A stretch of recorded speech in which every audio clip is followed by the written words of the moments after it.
अगस्त्येश्वराय नमः। कालिकाम्बिकायै नमः।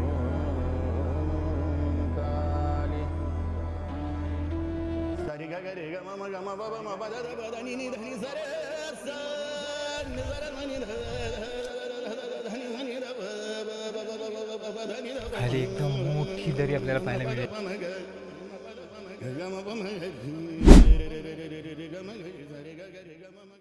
नमस्कार, गुड मॉर्निंग, जय शंकर महाराज मित्रांनो. आज आपण आलो आहोत रत्नागिरी जिल्ह्यातील एक उंच असणारं देवस्थान, ते म्हणजे टिकलेश्वर. आणि अजून एक आपल्यासोबत मित्रसुद्धा आला आहे, सुजय. आम्ही जवळपास सकाळी 6:30 वाजता सावर्डे बनून निघालो होतो आणि इथे यायला जवळपास किती वाजले? 8 वाजलेत. थोडंच अंतर आहे, अर्धा एक तास आपल्याला वरती जायला लागेल. इकडच्या दिशेने ती वाट गेले, त्याला दाखवतो. टिकलेश्वर मंदिराला भेट देण्याचा जर प्लॅनिंग करत असाल तर सर्वप्रथम तुम्हाला देवरुख गाठावं लागेल. देवरुखवरून 14 किलोमीटर तलवडे हे गाव आहे, जे बेस कॅम्प मानलं जातं. तिथून वरती जाण्यासाठी छोटी वाट आहे, पूर्णपणे जंगलान वेढलेली आहे. आणि रस्ता 4 व्हीलरसाठी जाण्यासाठी एवढा काही नाही आहे, पण 2 व्हीलर मात्र जाऊ शकते.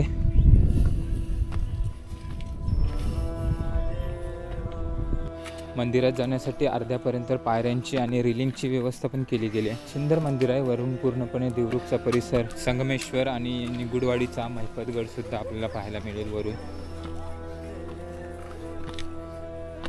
मंदिराकडे वाट जाणारी तशी सोपी आहे, पण दोन्ही बाजूला घनदाट जंगल असल्या कारणामुळे जे पायऱ्या आहेत ते थोड्या प्रमाणात दिसतात.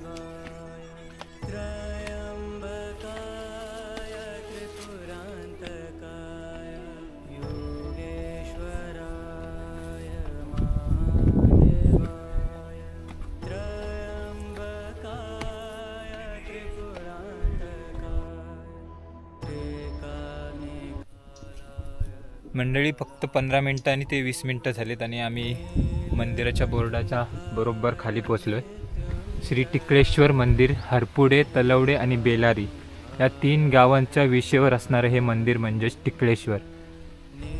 इथून बहुतेक अजून थोडा वेळ लागेल वरती जायला, मोजून 5 ते 10 मिनटं लागतील.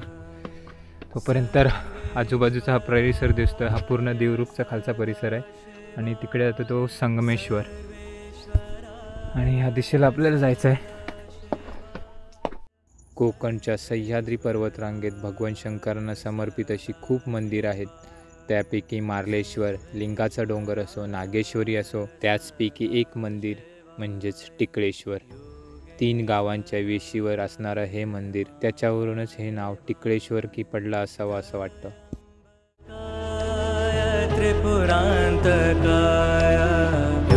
योगेश्वराय महादेवाय त्रयंबकाय त्रिपुरांतकाय त्रिकाग्निकालाय कालाग्निरुद्राय नीलकंठाय मृत्युंजयाय त्रिकाग्निकाय. मंडळी, टिकलेश्वर हे देवस्थान रत्नागिरीच्या सह्याद्री पर्वतरांगेमध्ये हे मोठा मानला जातं. वाट तशी सोपी आहे, पण थोडीशी दमछाक करणारी पण आहे. दोन्ही बाजूला घनदाट जंगलसुद्धा आहे आणि बरोबर आपल्या डोक्यावर टिकलेश्वर मंदिर दिसतंय. मोजून 45-40 मिनटं मंदिरापर्यंत पोहोचण्यासाठी खूप झाली. आणि आजूबाजूचा परिसरसुद्धा मस्त आहे. जर सकाळी आलात एकदम तर पूर्ण हा परिसर धुक्यामध्ये झाकलेला आपल्याला दिसेल.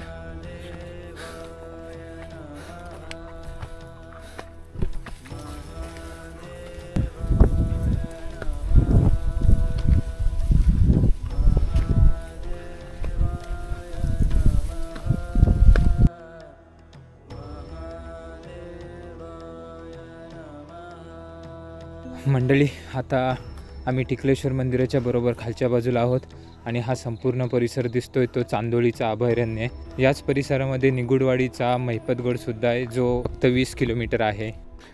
तर बरोबर मंदिराच्या पायथ्याशी पोचलो आणि ही मंदिराकडे वाट जाते.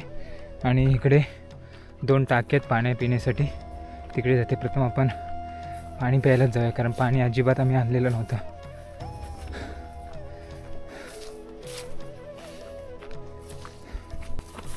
हां मित्रांनो, भगवान शंकराचं मंदिर कुठेही असलं तरी त्या ठिकाणी पाणी पिण्याची व्यवस्था मात्र असते. अगदी ते उंचावर सुद्धा असलं तरी या ठिकाणी सुद्धा पाणी पिण्याची व्यवस्था आहे. मंदिराच्या बरोबर खालच्या दिशेला एक पाणी पिण्यासाठी टाकं बांधलेलं आहे जे गुहेमध्ये आहे आणि समोरच देवीची सुद्धा मूर्ती आहे. पाणी पिण्यासाठी वापरू शकता, पण स्वच्छता मात्र तेवढी ठेवावी लागेल. खूप सुंदर आणि स्वच्छ परिसर आहे आणि शांततेतसुद्धा आहे. आता जाऊया मंदिराकडे, दर्शन घ्यायचं आहे मंदिराचं. अजून पाणी पिऊन तर झालं आहे आणि आता आम्ही जातो आहे मंदिराच्या दिशेने. खाली एकदम मोठी दरी आपल्याला पाहायला मिळेल. इकडे येतो आहे मंदिरच्या दिशेने. मंदिराला प्रदक्षिणासुद्धा पण घालू शकतो, पण चार खूप वाढले आणि जंगल खूप झालं आहे, त्यामुळे तेवढी रिस्क घेऊ नका. पाणी प्या आणि मंदिराकडे जा.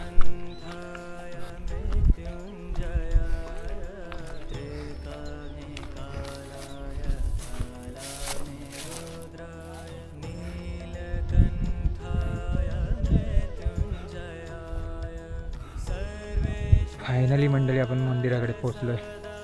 हा आहे मंदिराचा मुख्य मार्ग. मंडळी, हा ट्रेक तुम्ही एका दोघात किंवा 3-4 जणांच्या ग्रुपमध्ये सहजरित्या पूर्ण करू शकता. चप्पल तुम्ही इथेच बाहेरच काढून ठेवा, कारण आतमध्ये चप्पल घेऊन जाऊ नका, कारण पूर्ण हा मंदिराचं खूप जागरूक देवस्थान आहे. त्यामुळे चप्पल बाहेरच काढा आणि मंदिराचं दर्शन घ्या. मंदिराच्या समोरच बोर्ड दिसेल.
हर हर टिकळेश्वर. तर फायनली आम्ही मंदिरामध्ये पोचलो मंडळी आणि आता मंदिरातलं शिवलिंगाचं दर्शन घेऊया. समोरच आपल्याला नंदी पाहायला मिळेल आणि त्याच्याच बरोबर समोर शिवलिंग आहे. मंदिरात जायचं, मस्त दर्शन घ्यायचं.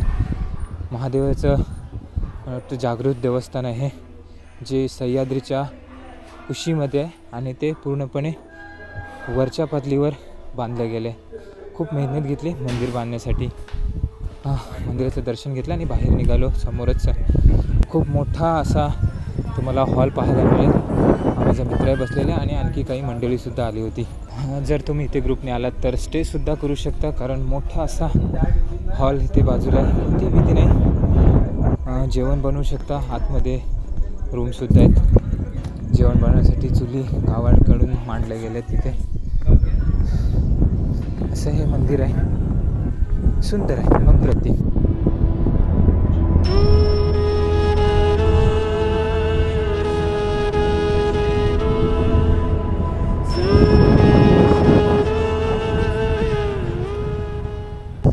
मित्रांनो, खूप सुंदर मंदिर आहे. मंदिर संपूर्ण बघून झालं आहे आणि आता परतीची वेळ बाकी आली आहे. व्हिडिओ आवडला असेल तर चॅनलला प्लीज सबस्क्राईब करा, लाईक करा, शेअर करा आणि कमेंट करा. भेटूया अशाच एका नवीन व्हिडिओमध्ये. तोपर्यंत जय शंकर महाराज. हर हर महादेव. धन्यवाद.